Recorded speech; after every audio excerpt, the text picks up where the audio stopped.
Vážení priatelia, rozhodol som sa, že urobím krátke video, aby som sa podelil so svojimi skúsenosťami ohľadom tradičnej čínskej medicíny. Je to naspäť asi 2 mesiace, kedy som prvýkrát mal možnosť sa zoznámiť so spôsobom aplikovania čínskej medicíny cez pani Dai Fei.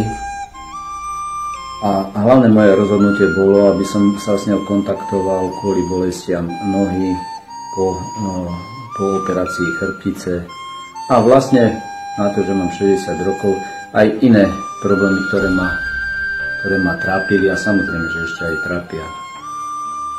Skôr som človek nedôverčivý a by som povedal, že rozhodujem sa na základe faktov a musím konštatovať po 2 mesiacov, že v každom prípade tradičná čínska medicína má svoje opodstatnenie v tom zmysle, že evidentne cítim zlepšenie.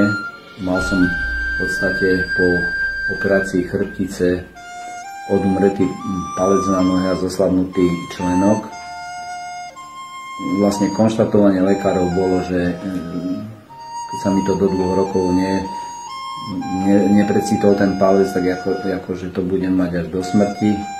Neuveríte, ale je to fakt, že po nejakých 3 kúrach ten palec mi precítol a myslím si, že je to na dobrej ceste, aby bol znova funkčný, čo ma veľmi prekvapilo.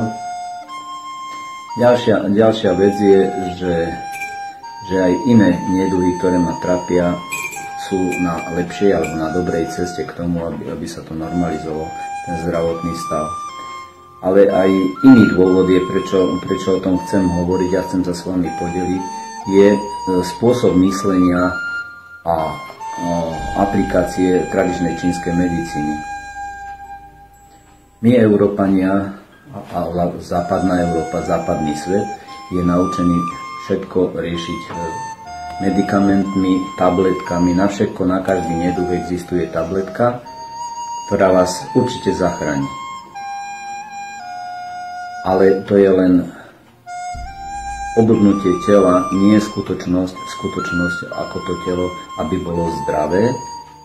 A chcem to povedať, že myslím teraz, čínsky spôsob myslenia je, že ty sa musíš celý život starať o svoje zdravie.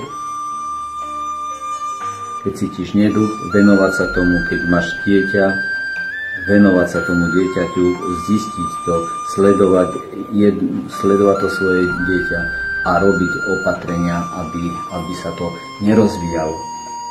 A ešte jedna vec, u ktorej by som chcel povedať, a základná vec, ktorá není v ponímaní a myslení Európana, je, že my chceme hneď byť vyliečení. To znamená na princípe tabletky, na princípe toho, ako vnímame svet, že dám tabletku a cítim výsledok, už som zdravý, už budem fungovať. Nie. Aj keď cítiš zlepšenie, je to o tom, aby si stále na sebe pracoval na základe alebo na princípoch tradičnej čínskej medicíny, to znamená aplikovať na plaste, aktivovať akupunktúrne body, ktorými vlastne ten neduch z toho tela dostaneš a tými náplastiami sa zlepší, ale nemôžeš čakať, že príklad zbieraš bolesť 15-20 rokov, hej, ťa niečo trápi, niečo kvári, chceš to mať za jedno sedenie vyliečené. To je akože, keď sa nad tým človek logicky zamyslí, je nonsens, ale my sme klasicky netrpezliví, nevieme systematicky robiť a vôbec nemáme tento spôsob myslenia. Nevravím, že som po nejakých 2 mesiacoch top, že skáčem, som bez problémov, budem super zdravý. To určite nechcem povedať, ale len chcem povedať jednu vec. A preto som sa rozhodol aj nahrať to video, že treba sa svojmu zdraviu venovať, hľadať cestu, ako svoje telo sprevádzkovať a ako byť v živote šťastný na základe toho, že je vo mne energia, že vzhľadom na svoj vek cítim adekvátnu energiu a zdravie. Zatiaľ ďakujem za pozornosť.